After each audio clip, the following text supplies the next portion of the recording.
Hello guys, muna ni ang retaining nga gibuhat ni Ginny. Ibliada, double ni siya, double mating ni siya. Double mating. Diri po sa ubos, buhatan po nagpundasyon. Para itong giingon ako ganyan sa video ba nga, buhatan pundasyon diri para dito sa taas gini pa dulong. Dito gini si baba, kato. Itong naioberahan niya nga 120.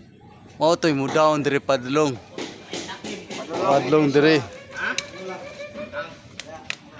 Padlong kana si babaw ka na makita gid mo siya. Kimo ni design god. Gikan dia padulong diri is 120 nya padulong po dito 70.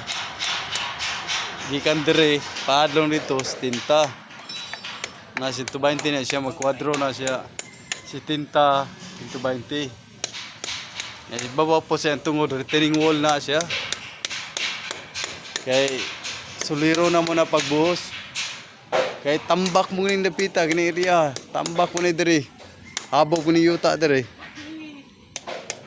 Munang butang retaining wall. Nya, dito po do, nag-layout po sila para